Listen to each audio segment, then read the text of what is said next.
2024 के लोकसभा चुनाव से पहले देश में तमाम विपक्षी पार्टियों की जहां एक और बैठक हो रही है, वहीं दूसरी ओर राष्ट्रीय जनतांत्रिक गठबंधन यानी बीजेपी के नेतृत्व वाला एनडीए अपना कुनबा बढ़ाने लगा है।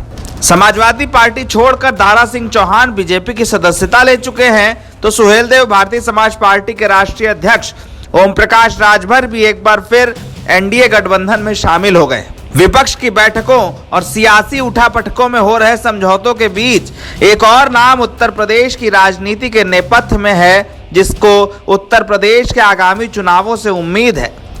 वो शख्स जिसने एक जमाने में समाजवादी पार्टी की स्थापना की थी, वो शख्स इस बार राजनीति की मुख्य भूमिका से गायब है। नाम है शिवपाल सिंह यादव।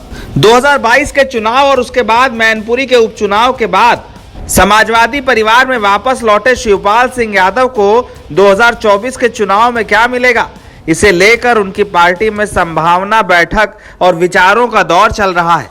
लेकिन शिवपाल सिंह यादव के हाथ फिलहाल क्या है, अगर उसको देखेंगे तो ये बस लगेगा कि उनके पास सिर्फ जसवंत नगर की विधायकी वाली सीट है, इसके अलावा कुछ नहीं। मैनपुरी लोकसभा के जसवंत नगर इलाके से अपनी दावेदारी करने वाले शिवपाल सिंह यादव फिलहाल न सरकार के मंत्री हैं, न संगठन के किसी बहुत बड़े पद पर।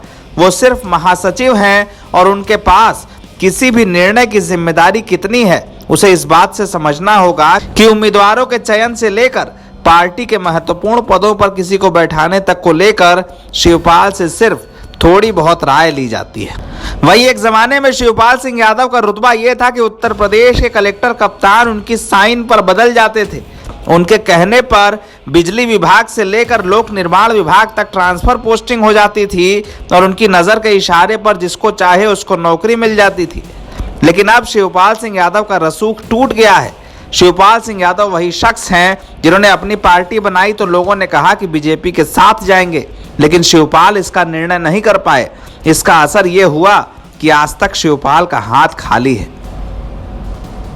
राजनीति के जानकार कहते हैं कि शिवपाल सिंह यादव को समाजवादी पार्टी में भी कोई खास फुटेज नहीं मिलती। चूंकि अखिलेश यादव का उनसे पारिवारिक रिश्ता है, इसलिए अखिलेश उतना ही लिहाज करते हैं। शिवपाल कुनबे को बचाए रखने और परिवार को एक करने की कोशिश में अखिलेश के नेतृत्व का समर्थन भी करते हैं, लेकिन मिला जुलाकर राजनीतिक लाभ न अखिलेश को मिल रहा है न शिवपाल को। अब 2024 का चुनाव नजदीक है।